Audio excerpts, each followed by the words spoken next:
أعوذ بالله من الشيطان الرجيم بسم الله الرحمن الرحيم الحمد لله والصلاة والسلام على نبينا محمد وعلى آله وأصحابه أجمعين أما بعد السلام عليكم ورحمة الله تعالى وبركاته. فقد روي عنه أنه صلى الله عليه وسلم قال من ترك شيئا لله عوده الله خيرا منه. Naiulat sa isang hadith na ang mahal na propeta sallallahu alaihi wasallam ay kanyang sinabi na sinuman na iwanan niya ang isang bagay alang-alang kay Allah subhanahu wa ta'ala ay papalitan sa kanya ito ni Allah subhanahu wa ta'ala ng mas mainam pa kaysa sa dun sa bagay na kanyang isinakripisyong iwanan alang-alang kay Allah subhanahu wa ta'ala. Sa hadith na ito na ating nabanggit, nagbibigay sa atin ng aral o kabilang sa mga aral na ating mapupulutan mula sa hadith na ito, may mga bagay na minsan kaya nating gawin. Ngunit nang ating mapag-alaman na itong bagay na pala ito, o kaya itong gawain na ito ay pinagbawal ni Allah subhanahu wa ta'ala, sa kabila na ating kakayahan na pwede natin gawin doon, pero iniwasan natin dahil sa ito ay labag sa ating relihiyong Islam. Ngunit dahil sa pagsasakripisyo mo, pag-iwan mo sa bagay na ito na alang-alang kay Allah subhanahu wa ta'ala, hindi dahil sa pagkatakot sa ibang tao o di ka dahil nagkaroon ka lang ng pagkahiya, bagkus iniwan mo yung bagay na iyon, alang-alang kay Allah subhanahu wa ta'ala dahil napag-alam mo na ito ay pinagbawal ni Allah subhanahu wa ta'ala. Dahil ito ay kasalanan. Iniwan mo yung bagay na iyon, itong gawain na ito, alang-alang kay Allah subhanahu wa ta'ala, gagantimpalaan ka ni Allah subhanahu wa ta'ala na pagkakalooban kanya ng bagay na mas mainam doon, dito sa mundo, higit lalo sa kabilang buhay. Yan ay sinabi ng mahal na propeta sallallahu alaihi wasallam. Kaya nga sabi ng isa sa mga scholar na si Qatada, sabi niya, walang isang mama o isang babae na kayang gumawa ng haram.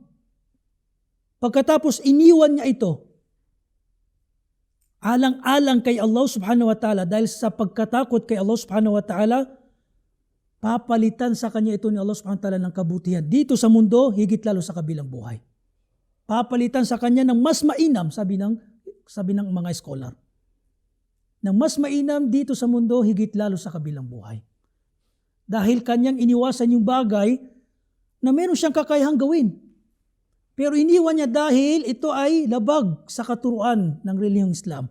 O ito ay kasalanan na kabilang sa mga kasalanan sa relihiyong Islam.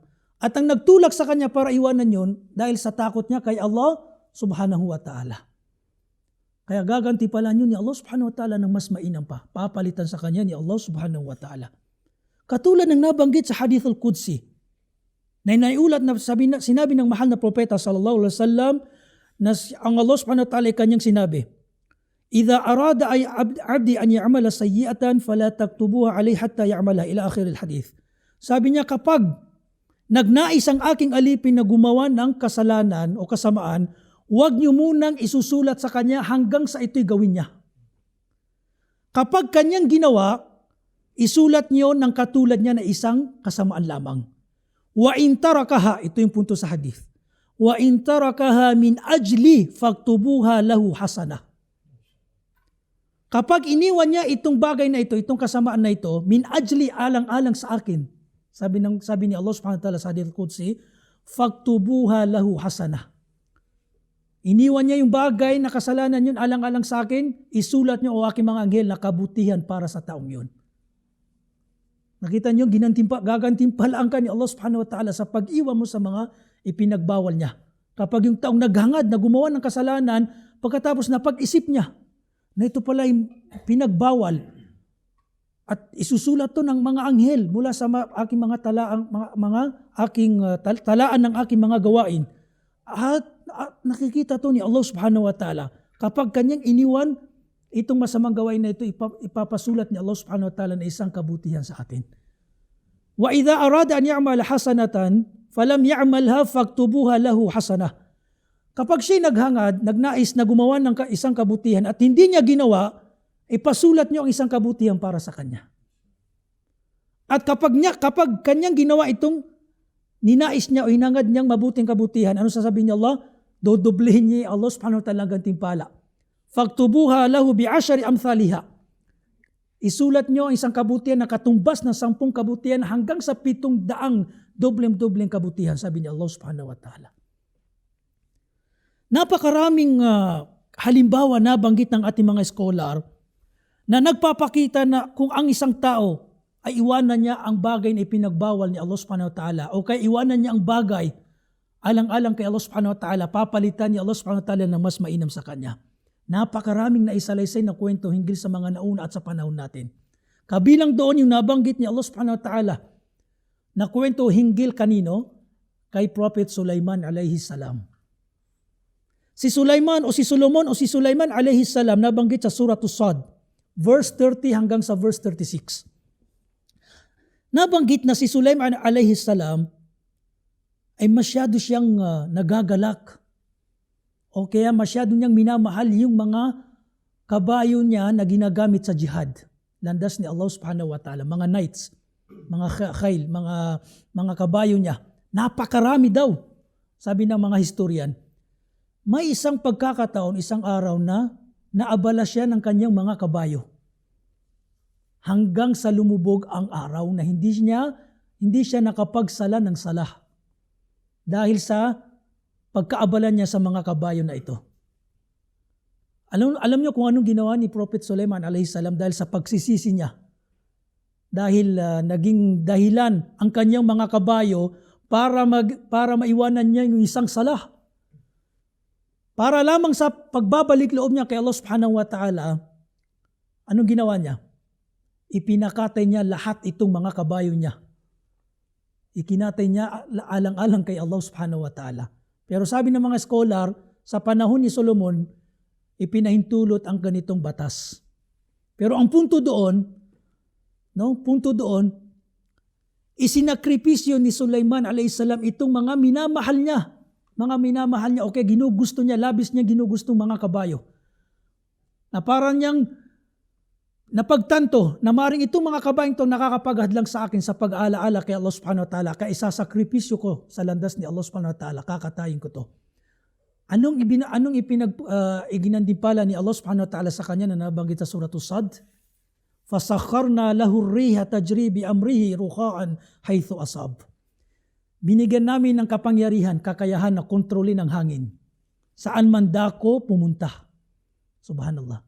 Kabilang yan sa kapangyarihan o kakayahan o kaya miracles, mu'jiza ni Prophet Sulaiman alayhi salam na ipinagkaloob sa kanya ni Allah subhanahu wa ta'ala.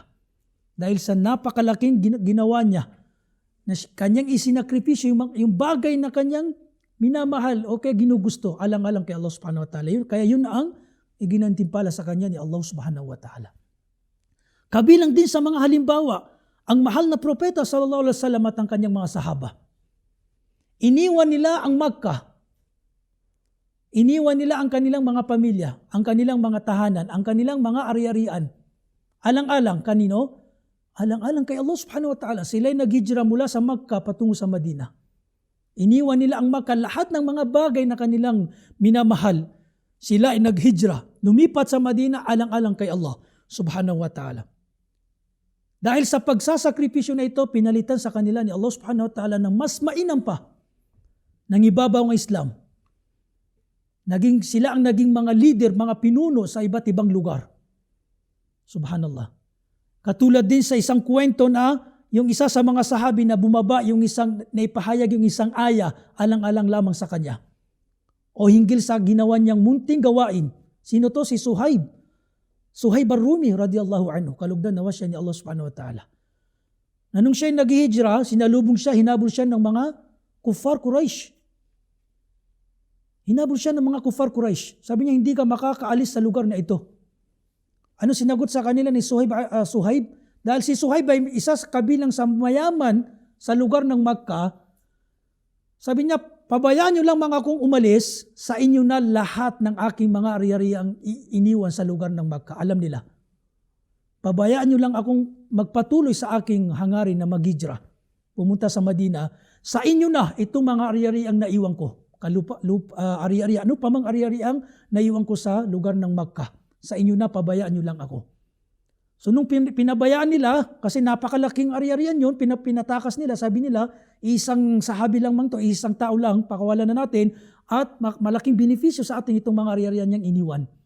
Nung dumating si Suhaib alayhis salam, Suhaib radiyallahu anhu sa Madina, sinalubong siya ng mahal na propeta sallallahu alaihi wasallam. Ano sinabi ng mahal na propeta? Rabihal bay'. Subhanallah, Rabihal bay'. Ano sabi niya? Ya Suhaib, naging matagumpay ang ginawa mong pangangalakal. Naging matagumpay ang ginawa mong pangangalakal. At bumaba ang isang verse dahil sa ginawa mo. At binasa niya yung verse sa Quran, وَمِنَ النَّاسِ مَنْ يَشْرِي نَفْسَهُ ابْتِغَاءَ مَرْضَاتِ اللَّهِ. Kabilang sa sangkatauhan na kaya niyang isakripisyo ang buhay niya, alang-alang lamang sa kaluguran o kasiyahan ni Allah subhanahu wa ta'ala. Kabilang din sa mga halimbawa is yung nabanggit sa isang hadith na sinabi ng mahal na propeta sallallahu alaihi wasallam, 7 uri ng tao na bibigyan ng lilim, silungan sa kabilang buhay na wala ng lilim maliban sa lilim ng trono ni Allah subhanahu wa ta'ala. Kabilang sa 7 uri ng tao na ito, sino yon? Taong inanyayahan ng babae na napakagandang babae, kaakit-akit na babae, at mataas yung kanyang katayuan, inanyayahan siya sa pangangalunya. Pero anong sinabi ng mamang yun? Dahil sa takot niya kay Allah subhanahu wa ta'ala, inni akhafullah, hindi ko kayang gawin ang ninanais mo. Dahil natatakot ako kay Allah subhanahu wa ta'ala. At alam kong ang Allah subhanahu wa ta'ala, kung walang taong nakakakita sa atin, ang Allah subhanahu wa ta'ala ay lubos na nakakakita sa atin. So hindi niya ginawa yung pag-anyaya sa kanya ng babaeng yun. So dahil sa dakilang fitna, pagsubok sa mamang ito, at naiwasan niya, tinanggihan niya, kaya ginantimpalaan siya ni Allah subhanahu wa ta'ala, pinalitan sa kanya ng napakalaking karangalan din, napakalaking gantimpala, na sa kabilang buhay, kabilang siya sa mga taong bibigyan ng lilim, sa panahon o sa oras na ilalapit ni Allah subhanahu wa ta'ala ang araw sa lahat ng nilalang. At sa oras na niya, lahat makakaranas ng pighati, kahirapan. Hanggang sa nabanggit na mayroong isang tao, isang nilalang na kanyang nilalangoy ang kanyang pawis. Sa napakainit, lahat ng tao maghahanap ng mamamagitan. Pero kabilang sa mga taong papangaralan ni Allah subhanahu wa ta'ala, pagkakalooban niya ng gantimpala, ililigtas niya mula sa kahirapan na ito, kabilang doon yung taong natiis niyang iwan yung bagay na labag sa reliyong Islam. Iniwan niya yun alang-alang kay Allah subhanahu wa ta'ala. So naway maging ibilang tayo ni Allah subhanahu wa ta'ala sa mga taong to. Naway napulutan natin yung aral. Wa akhiru da'wana alhamdulillah. Wassalamu alaikum warahmatullahi ta'ala wabarakatuh.